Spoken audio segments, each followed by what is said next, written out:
आवश्यकता ही आविष्कार की जननी है। यह कथन यह बताने के लिए पर्याप्त है कि आविष्कार जो है उसके लिए क्या आवश्यक होता है, क्या जरूरी होता है। और सबसे बड़ी जरूरत, सबसे बड़ी आवश्यकता आविष्कार के लिए है खुद में आवश्यकता। यानी कि अगर जरूरत महसूस होगी, अगर आवश्यकता पड़ेगी तो आविष्कार हो जाते हैं। आविष्कार जो है मजबूरी में ही सही, लेकिन आविष्कार होता है। यानी कि आवश्यकता पड़ने पर आविष्कार होता है। यह इस कथन से साफ साफ क्लियर हो रहा है, यह साफ साफ प्रदर्शित हो रहा है कि आवश्यकता ही आविष्कार की जननी है। यानी कि जो आविष्कार होते हैं, जो इन्वेंशन होते हैं, जो डिस्कवरीज होते हैं, उन सब के पीछे जो मेन जो बैकग्राउंड होता है, मुख्य जो पृष्ठभूमि होता है, वह आवश्यकता होता है, वो नीड होता है, वो वांट्स होता है, जिसके कारण से इन्वेंशंस और डिस्कवरीज होते हैं।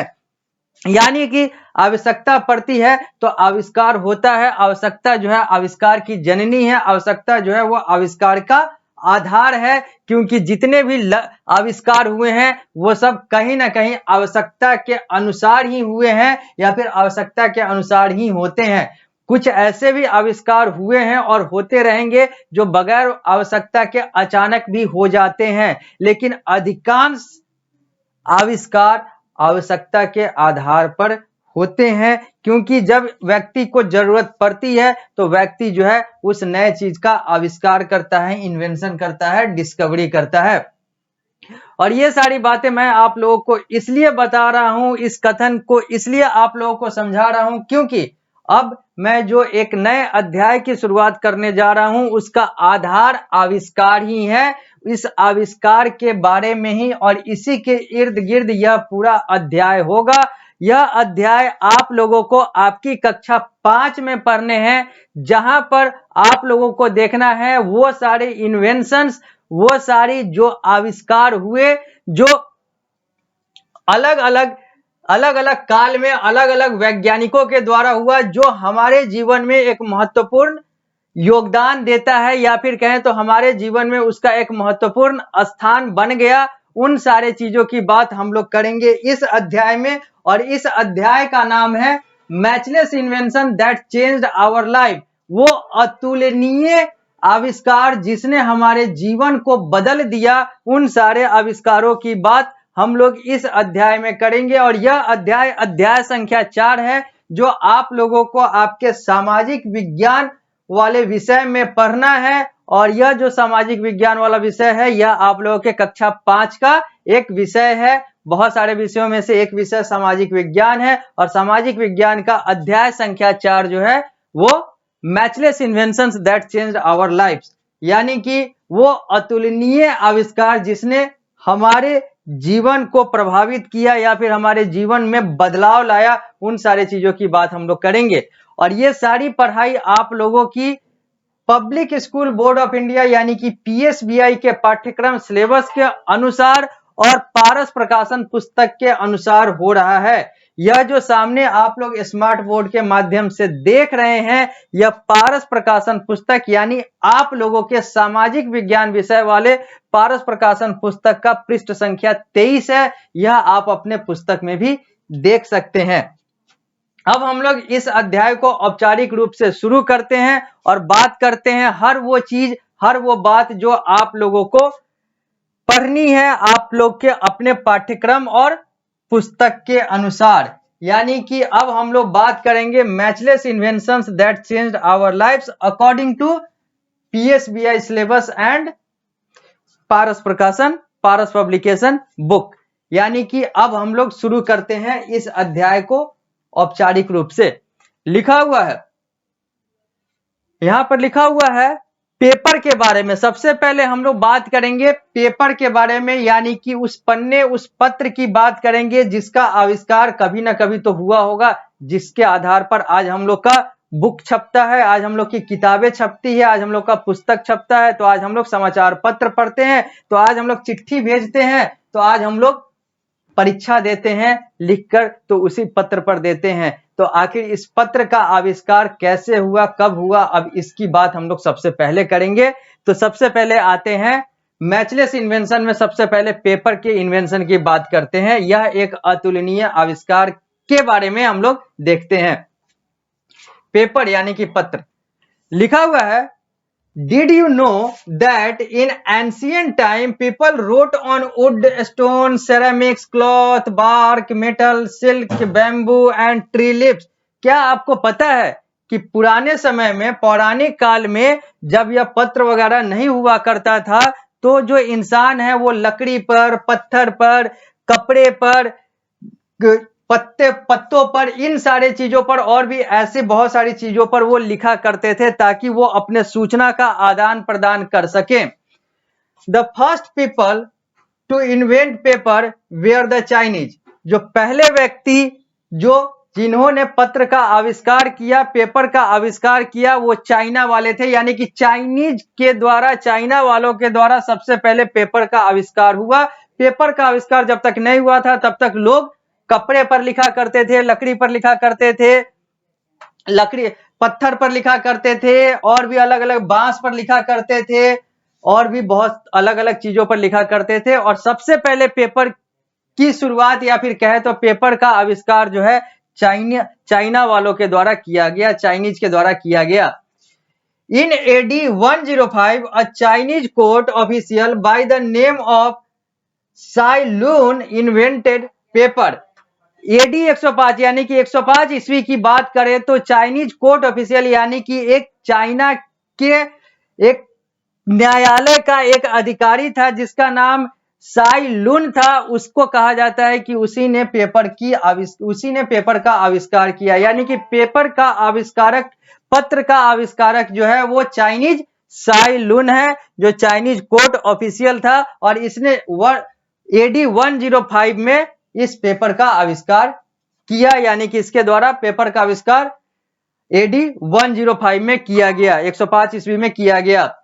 The material that he used to make paper were mulberry tree bark, hemp, linen, rag and fishnet mashed into a pulp. यहां पर जो इसने पेपर का जो आविष्कार किया, उस पेपर को बनाने के लिए इसने कौन कौन से तत्व लिए, कौन कौन सा इंग्रेडिएंट यूज किया गया, उन सारे चीजों की बात यहां पर लिखी गई हुई है कि इसने पेड़ के छाल का उपयोग किया। इसने और भी अलग अलग जो फिश नेट होता है, यानी कि मछली पकड़ने वाला जो जाल होता है, उसका भी आविष्कार किया, उसका भी प्रयोग किया गया इस आविष्कार में। और भी अलग अलग बहुत सारी चीजों को जोड़कर, बहुत सारी चीजों को प्रयोग करके सबसे पहले पेपर का आविष्कार किया गया था। यानी कि पेपर का आविष्कार जब सबसे पहले किया गया था तो वो चाइना के साई लुन के द्वारा किया गया था। इसीलिए साई लुन को हम लोग पेपर का संस्थापक भी कहते हैं। और इसमें उसने जो इंग्रेडिएंट्स यानी कि वो सारे तत्व मिलाए थे जिससे यह पेपर बना था, सबसे पहली बार उसमें था पेड़ का छाल, उसमें था जो मछली पकड़ने वाला जाल होता है उसका भी प्रयोग किया गया था, और भी अलग अलग चीजें, और भी अलग अलग जो कपड़े का जो धागा वगैरह है, इन सारे चीजों का भी प्रयोग करके सबसे पहले पेपर का आविष्कार किया गया था। He took the pulp, pressed out the liquid and hung it to dry. वो क्या करता था कि वो पल्प का मतलब होता है गुद्दा, यानी कि जो मांस गुद्दा टाइप का जो होता है उसको वो लिया, उसको उसने दबाया, दबाने के बाद जो उससे लिक्विड यानी कि उससे जो द्रव्य, उससे जो पानी निकला, उसको उसने सुखाया और फिर सुखाकर उसका प्रयोग उसने पेपर बनाने में किया।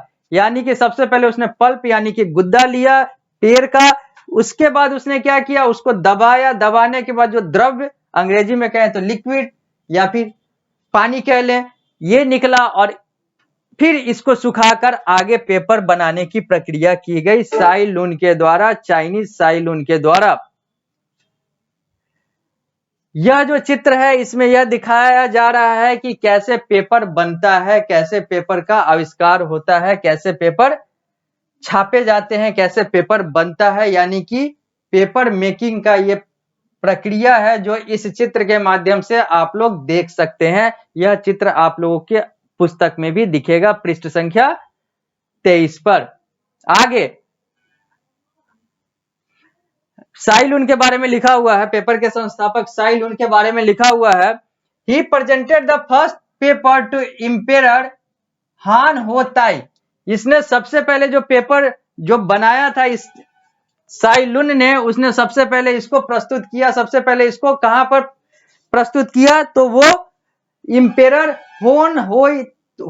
हान हो ताई के समक्ष इसने सबसे पहले उस पेपर को प्रस्तुत किया। उस समय का वो शासक था हान हो ताई, चूंकि चाइनीज है तो चाइना का यह शासक था, इंपेरर था, और इसी के सामने इसने सबसे पहले पेपर को प्रस्तुत किया।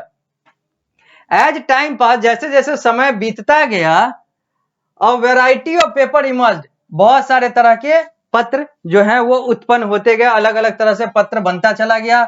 सम सच वेराइटीज वेयर हेम्प पेपर, इसमें से कुछ जो वेराइटी हैं वो हेम्प पेपर हुए, हाइड पेपर हुआ, बम्बू पेपर हुआ और जुआन पेपर हुआ। मतलब इन सारे चीजों से बना हुआ जो पेपर है वो सब अपना अपना नाम लेता गया। कोई हेम्प पेपर कहलाया, कोई हाइड पेपर कहलाया, कोई बैम्बू पेपर कहलाया, तो कोई जुआन पेपर, और भी अलग अलग नाम से जाने गए।